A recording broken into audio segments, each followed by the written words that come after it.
தன்னைத்தானே நம்பாத ஒரு மக்கள் கூட்டமாக நாங்கள் மாறிக்கொண்டிருக்கிறோம், புலம்பெயர்ந்து கொண்டிருக்கிறோம்.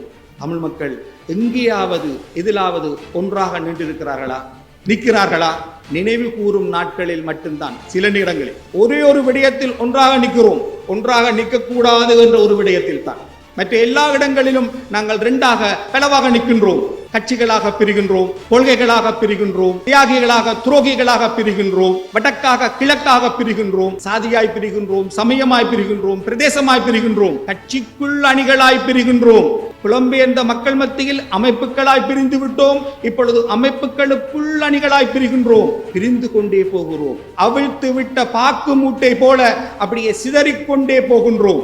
இவ்வாறு சிதறும் வாக்குகளை ஒன்று திரட்டுவதற்காகத்தான் பொது வேட்பாளர் தேவையாக இருக்கிறது. பொது வேட்பாளர் எந்த கட்சியையும் பிரதிநிதித்துவப்படுத்த மாட்டார். அவர் ஒரு கொள்கையைத்தான் பிரதிநிதித்துவப்படுத்துவார். தமிழ் மக்களை ஒன்றாக்கும் ஒரு கொள்கையை மட்டும்தான் பிரதிநிதித்துவப்படுத்துவார். கடந்த 15 ஆண்டு கால அனுபவத்தின் அடிப்படையிலும் பார்த்தால், யாருக்கு வாக்களிக்க கூடாது என்று தீர்மானித்து யாருக்கு வாக்களித்தோமோ அவர்கள் எங்களுக்கு என்னத்தை தந்தார்கள்? இனப்பிரச்சனையை தீர்த்திருக்கிறார்களா? காணிகளை முழுமையாக விடுவித்திருக்கிறார்களா? அரசியல் கைதிகள் முழுமையாக விடுவிக்கப்பட்டு விட்டார்களா? காணாமல் ஆக்கப்பட்டவர்களுக்கு நீதி கிடைத்திருக்கிறதா? இன அழிப்புக்கு தமிழ் மக்களுக்கு நீதி கிடைத்திருக்கிறதா? இல்லை.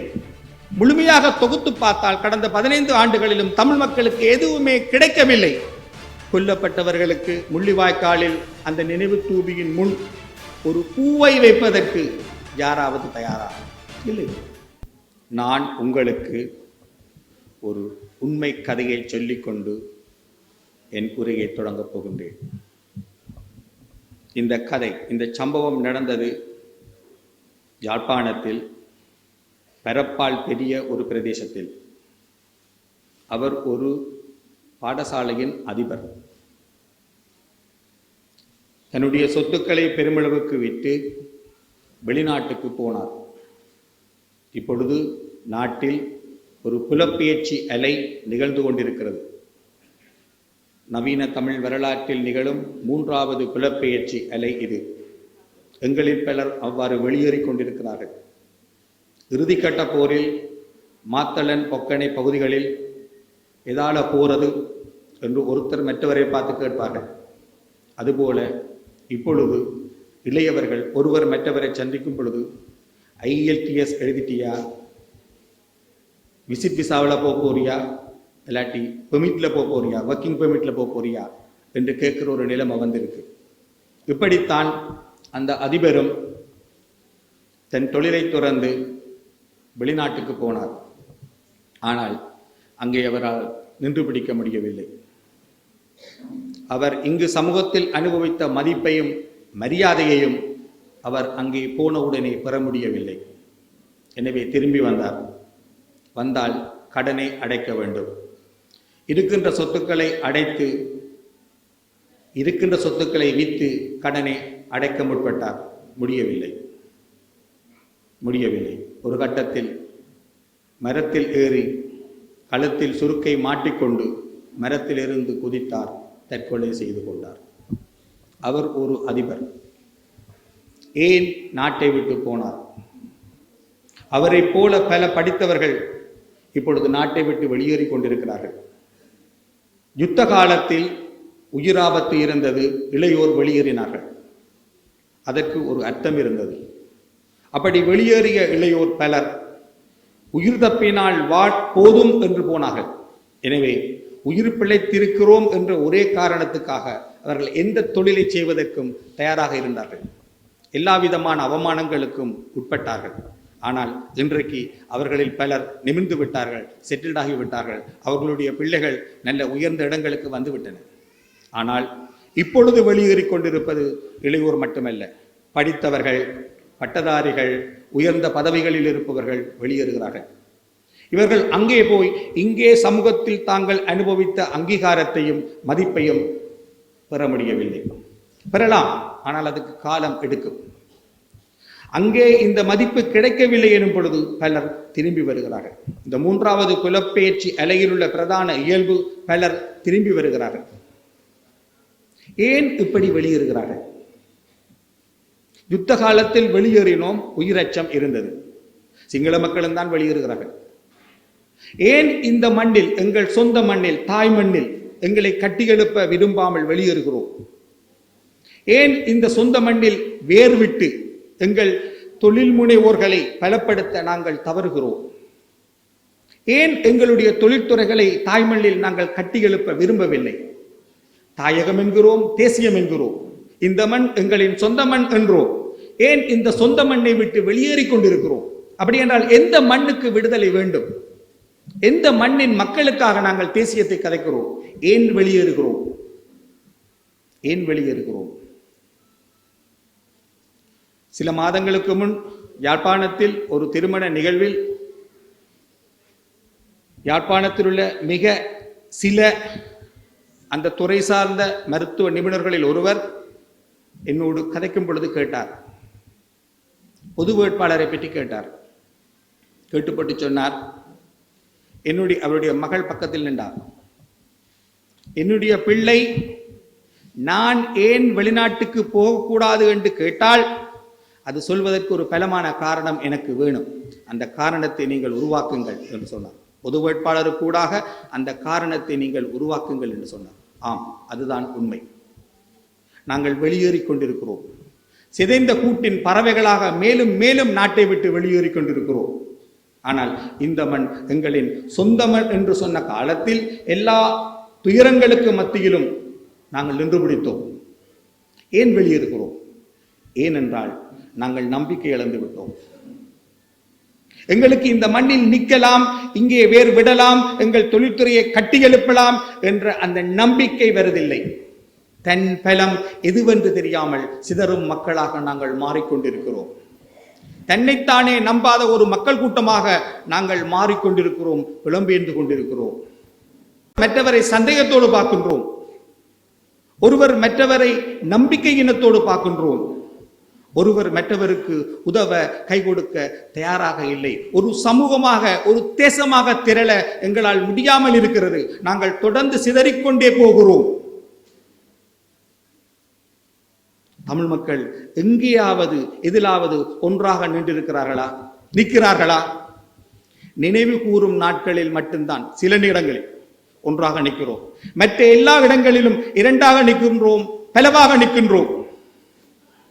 தமிழ் மக்கள் ஒரே ஒரு விடயத்தில் ஒன்றாக நிற்கிறோம், ஒன்றாக நிற்கக்கூடாது என்ற ஒரு விடயத்தில் தான். மற்ற எல்லா இடங்களிலும் நாங்கள் இரண்டாக பலவாக நிற்கின்றோம். கட்சிகளாக பிரிகின்றோம், கொள்கைகளாக பிரிகின்றோம், தியாகிகளாக துரோகிகளாக பிரிகின்றோம், வடக்காக கிழக்காக பிரிகின்றோம், சாதியாய் பிரிகின்றோம், சமயமாய் பிரிகின்றோம், பிரதேசமாய் பிரிகின்றோம், கட்சிக்குள் அணிகளாய் பிரிகின்றோம், திருச்சபைகளுக்குள் அணிகளாய் பிரிகின்றோம், அணிகளுக்குள் அணிகளாய் பிரிகின்றோம், பழைய மாணவர் சங்கங்களுக்குள் அணிகளாய் பிரிகின்றோம், ஆலய அறக்காவலர் சபைகளுக்குள் அணிகளாய் பிரிகின்றோம், அணிக்குள் அணிகளாய் பிரிகின்றோம். புலம்பெயர்ந்த மக்கள் மத்தியில் அமைப்புகளாய் பிரிந்து விட்டோம். இப்பொழுது அமைப்புகளுக்குள் அணிகளாய் பிரிகின்றோம். பிரிந்து கொண்டே போகிறோம். அவிழ்த்து விட்ட பாக்கு மூட்டை போல அப்படியே சிதறிக்கொண்டே போகின்றோம். ஒரே ஒரு விடயத்தில் மட்டும்தான் நாங்கள் ஒன்றாக நிற்கிறோம், ஒன்றாக நிற்கக்கூடாது என்ற விடயத்தில். இவ்வாறு சிதறிக்கொண்டு போவதால் தான் நாங்கள் ஒரு நம்பிக்கை இழந்த சமூகமாக போனோம். அதனாலதான் புலம்பெயர்ந்து கொண்டும் இருக்கிறோம். இவ்வாறு ஒருவர் மற்றவரை நம்பாத, தன் பலத்தில் தானே நம்பிக்கை வைக்காத ஒரு அவநம்பிக்கை மிகுந்த சமூகமாக நாங்கள் காணப்படுவதனால் தான் நாங்கள் வாக்குகளாகவும் வாக்காளர்களாகவும் சிதறுகின்றோம். இவ்வாறு சிதறும் வாக்குகளை ஒன்று திரட்டுவதற்காகத்தான் பொது வேட்பாளர் தேவையாக இருக்கிறது. பொது வேட்பாளர் எந்த கட்சியையும் பிரதிநிதித்துவப்படுத்த மாட்டார். அவர் ஒரு கொள்கையைத்தான் பிரதிநிதித்துவப்படுத்துவார். அவர் தமிழ் மக்களை ஒன்றாக்கும் ஒரு கொள்கையை மட்டும்தான் பிரதிநிதித்துவப்படுத்துவார். கடந்த 15 ஆண்டுகளாக தமிழ் மக்கள் யாருக்கு வாக்களிக்கணும் என்பதை விடவும் யாருக்கு வாக்களிக்க கூடாது என்ற விடயத்தில் தெளிவாக காணப்பட்டார்கள். அப்படித்தான் நடந்து முடிந்த எல்லா ஜனாதிபதி தேர்தல்களிலும் நாங்கள் வாக்களித்து வந்திருக்கிறோம். யாருக்கு வாக்களிக்க கூடாது, யார் வெல்லக்கூடாது என்று நம்பி வாக்களித்தோம். யார் வெல்லக்கூடாது என்ற அடிப்படையில் தான் எங்கள் வாக்குகள் விழுந்தன. இப்பொழுது இந்த முறை யாருக்கு வாக்களிக்க வேண்டும், யாருக்கு வாக்களிக்க கூடாது என்ற கேள்வியை கேட்டால், கடந்த 15 ஆண்டு கால அனுபவத்தின் அடிப்படையிலும் பார்த்தால், யாருக்கு வாக்களிக்க கூடாது என்று தீர்மானித்து யார் யாருக்கு வாக்களித்தோமோ அவர்கள் எங்களுக்கு எண்ணத்தை தந்தார்கள். இனப்பிரச்சனையை தீர்த்திருக்கிறார்களா? இல்லை. காணிகளை முழுமையாக விடுவித்திருக்கிறார்களா? இல்லை. அரசியல் கைதிகள் முழுமையாக விடுவிக்கப்பட்டு விட்டார்களா? இல்லை.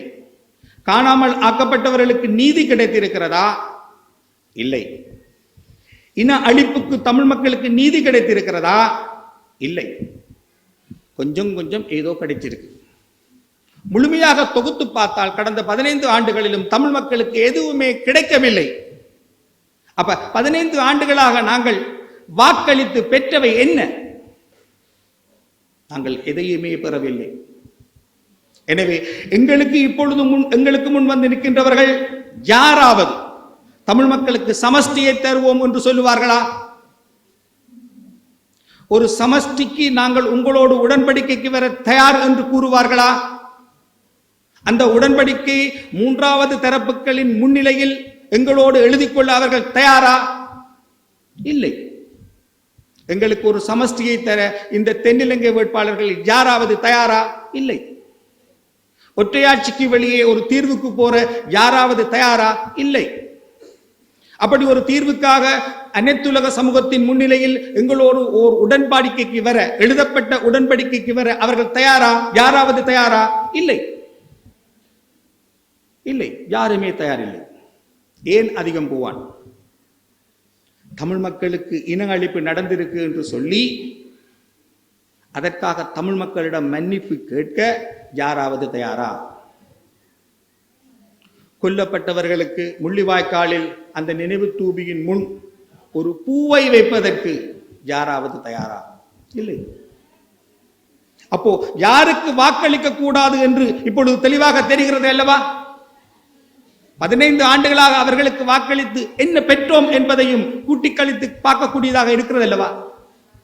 எனவே யாருக்கு வாக்களிக்க கூடாது என்பது இப்பொழுது எங்களுக்கு தெளிவாக தெரிகிறது. எங்களுக்கு எதையுமே தராதவர்களுக்கு நாங்கள் வாக்களிக்க இயலாது. போரில் தமிழ் மக்களை தோற்கடித்த ஒரு குடும்பத்துக்கு எதிராக வாக்களிப்பதாக நினைத்துக் கொண்டு ஏனைய தென்னிலங்கை வேட்பாளர்களுக்கு வாக்களித்தோம் கடந்த 15 ஆண்டுகளாக. அவர்கள் எதையுமே தரவில்லை.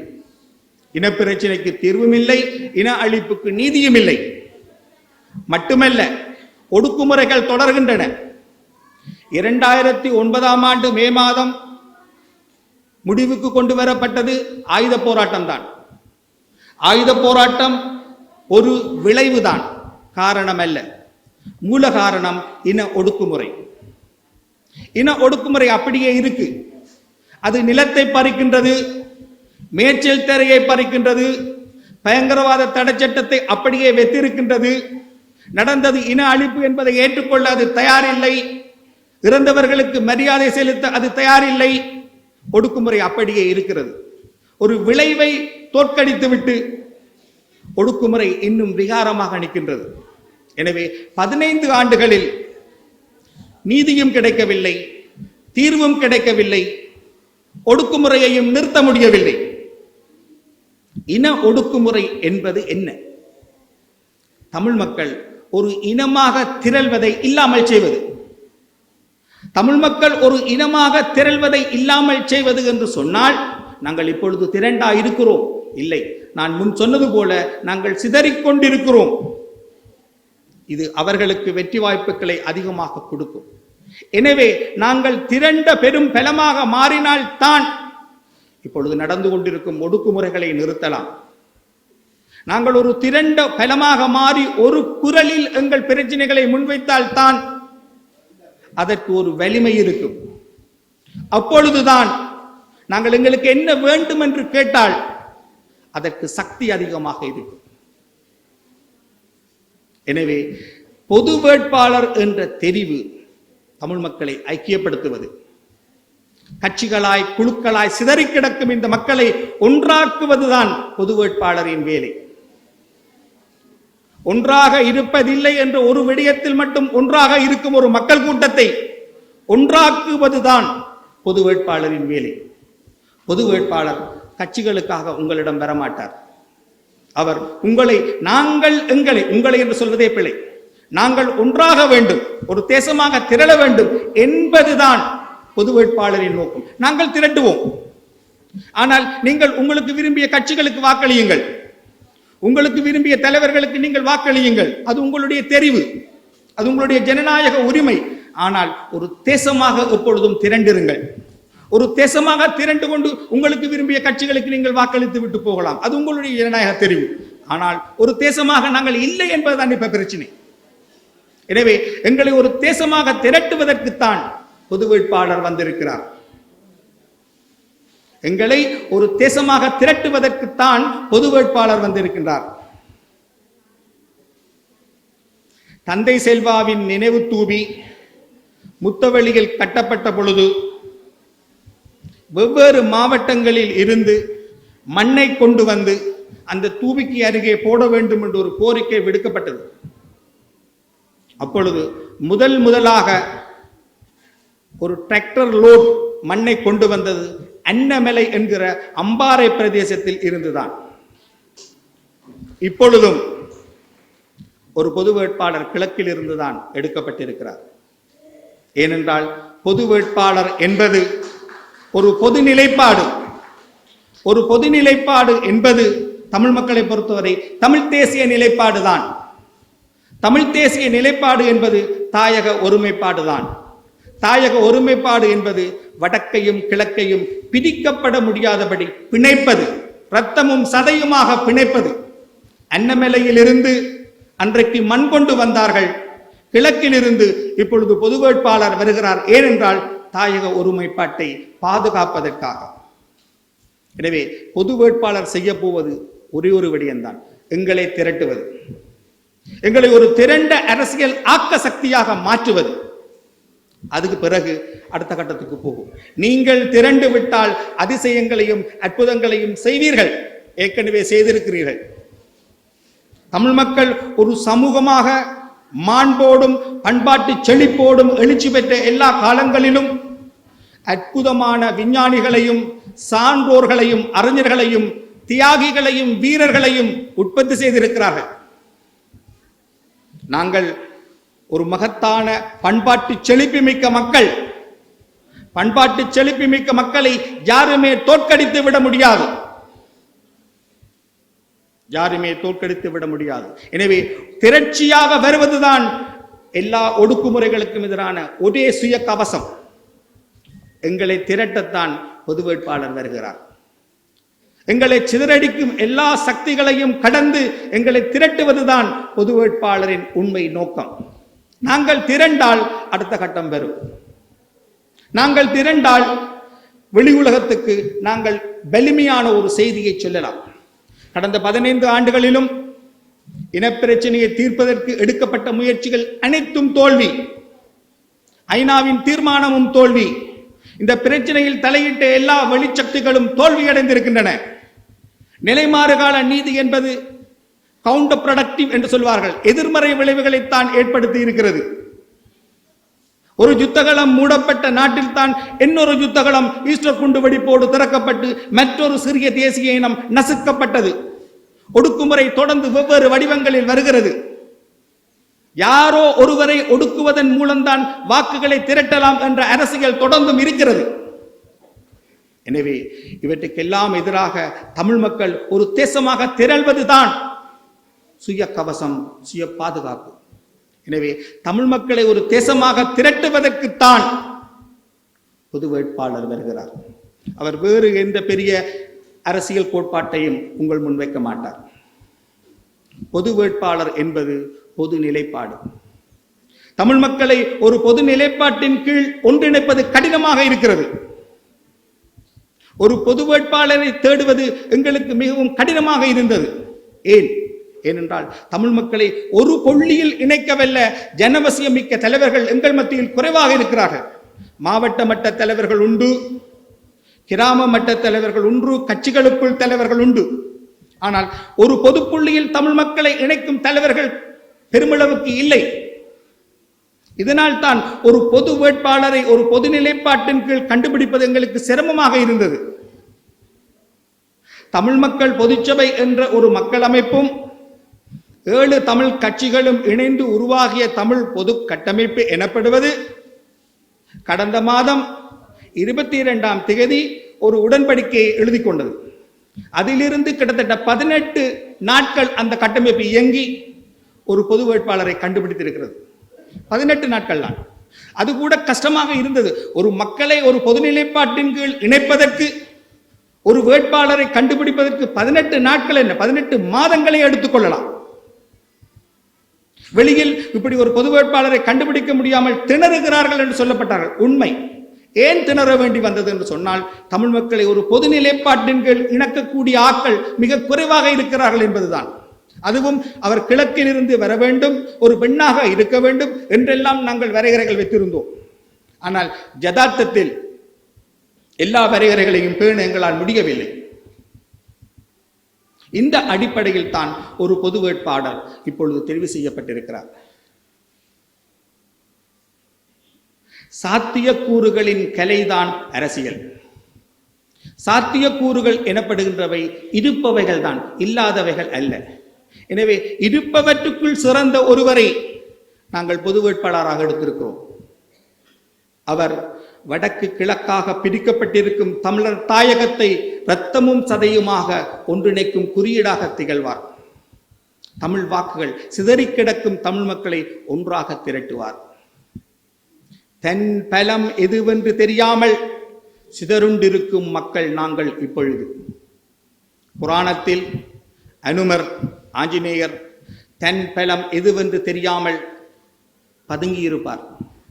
ஜாம்பவான் என்று அழைக்கப்படுகின்ற ஒரு வானர தளபதி, அவர்தான் அனுமாருக்கு போய் சொல்லுவார், நீ வாயு புத்திரன், ஒரு மூச்சில் சமுத்திரத்தை கடக்கும் சக்தி மிக்கவன், எழும்பு பாய் என்று.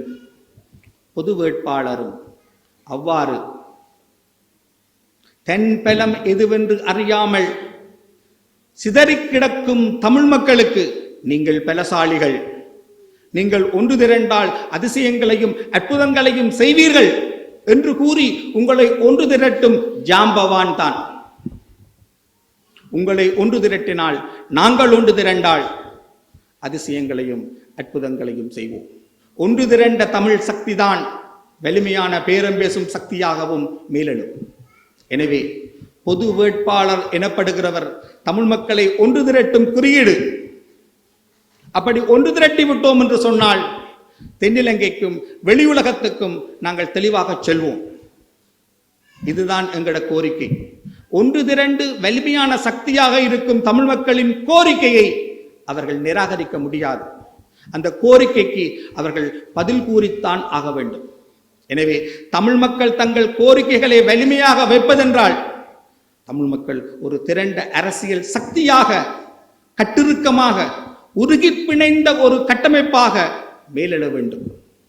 பொது வேட்பாளர் ஒரு பொது குறியீடு. அவர் தமிழ் ஐக்கியத்தின் குறியீடு. அவர் தன் பலம் எதுவென்று அறியாமல் சிதறி கிடக்கும் எங்களுக்கு எங்களுடைய பலத்தை உணர்த்தும் ஒரு ஜாம்பவான். எனவே ஒரு திரளாக எழுவோம், வெல்வோம். நன்றி.